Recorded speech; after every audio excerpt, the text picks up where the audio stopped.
Hello and welcome back to another We Ourselves video. And today I want to talk about the 7th episode of The Acolyte entitled Choice. As everybody anticipated, this episode went back to the events of episode 3, but this time is from the point of view of one of the adults, Master Soul. Once again, there's no context for going back into time. We didn't start the episode with him on his ship talking to May and telling her, this is what happened. This is what I didn't tell you. There's no context. There's no lead in. Once again, we just start the show back in the past. But then that's the Acolyte. Jedi Indira and her gang, the usual suspects, are on the planet to investigate how there's life on this planet because according to her, 100 years ago, the planet was rendered lifeless because of a hyperspace disaster. And if I'm not mistaken, that refers back to the hyperspace disaster that was presented in the first High Republic novel. She tells the Padawan that there shouldn't be life here. They believe there's a vergence in the Force. It's, according to them, a naturally occurring concentration of the Force, which can produce life like they're seeing on this planet. And when he says, but we've been here for 7 weeks and we haven't found anybody, they're just plants. And I want to put a pin in that because he mentions that they haven't found anybody. And that's one of my questions that I have about this episode. But anyway, Soul is collecting plants. And that's when he comes across the tree we saw in episode 3, and he spots the twins. And from there, the show goes forward into the events that we saw in episode 3, only we are now seeing it from Master Soul's point of view. And so we have the entire play out of what actually happened. We see who killed who and who didn't actually kill anybody. But for me, this episode generated more questions instead of answers. And so I'm just going to go through my numbered list of questions. Number 1, how did the Jedi know this planet had life? Did they sense the vergence in the Force and decide to see what caused it? Or did somebody else notice it and report it to the Republic and they send the Jedi out because it might be a vergence in the Force?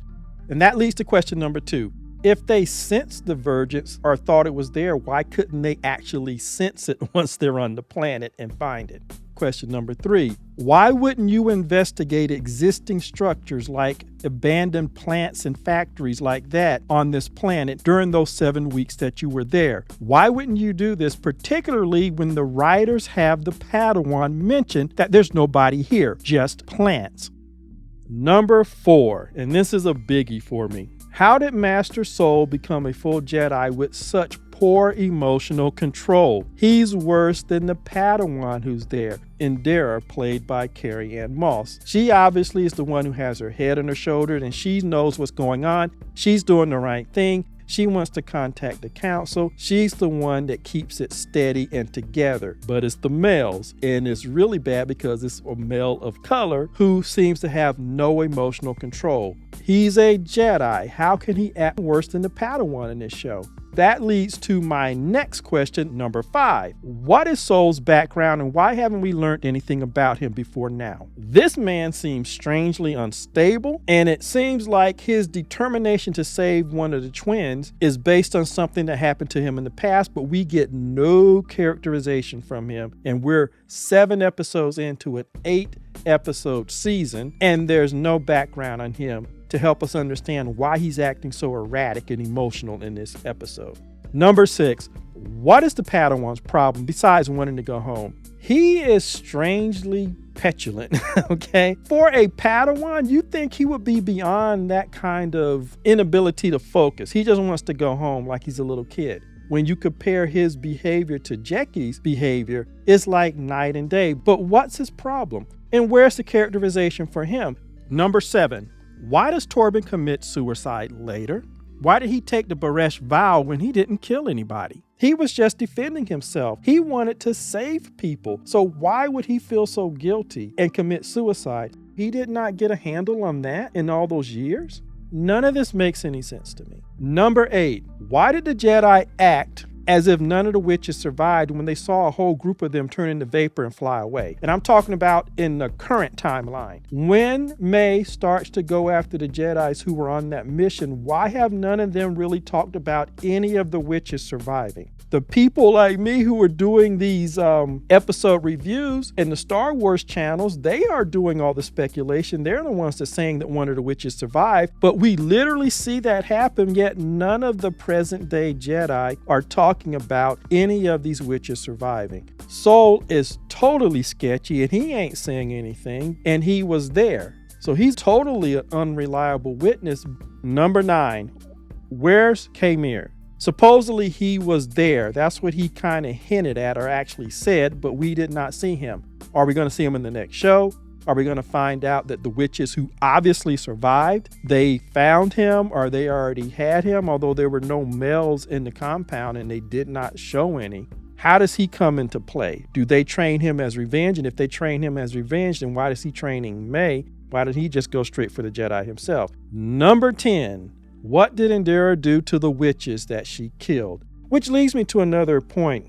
Everybody's saying that this show is trying to show the Jedi as being bad, and I agree in a lot of respects they are showing the Jedi as being bad. Ironically, the Jedi Council made the right decision. They say we are not going to take these girls from their parents, that you've interfered too much. So that doesn't show the Jedi in a bad light. That shows them making the right decision, which means that it all falls down to Soul, the male Jedi, who is not capable of keeping it together. It is the male Padawan who has his mind easily entered. It is Kelnaka whose mind is taken over. So it's the males on this group that can't keep it together. I think that's more of an agenda from Leslie Hetland than anything else. It's not just that Jedi are bad. It's like the male Jedis are especially bad at controlling their emotions. Number 11. Why did Soul kill the mother when she wasn't threatening him nor her child?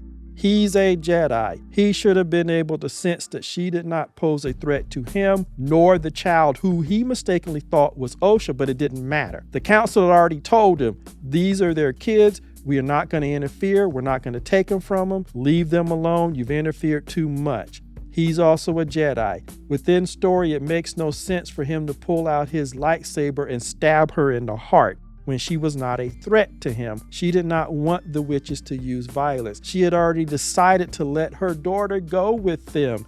And he's a Jedi right in front of her face and he can't sense any of that. And he doesn't hesitate to stab Mom in the chest, but surrogate Mom, who started all this, he won't even attack her even though she's trying to kill him. The entire purpose of this standoff is the witches want to protect and keep their children. And Soul has been told by the council to leave them the hell alone. So why would the mom of these two children suddenly want to harm them? The episode played up the fact that Soul was going down the wrong path in his prejudiced thinking towards them from the start. Do not confuse what Osha wants with what you want. She further told him, do not alter this little girl's destiny because you have formed an emotional attachment to her. That is not what's happening here.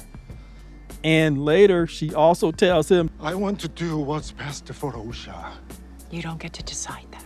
The show clearly set up that Soul, for some reason, which we don't know because we don't get any backstory for him, he set up an emotional attachment to Osha and he was manipulating her and he was deciding what her future would be. And it didn't pay off because as soon as she became a Jedi, Osha left the order because that's not what her calling was. And so him killing Mother Anastasia didn't make any sense unless he himself was compromised. And I did not like the responses saying that it was Mother Anastasia's own fault.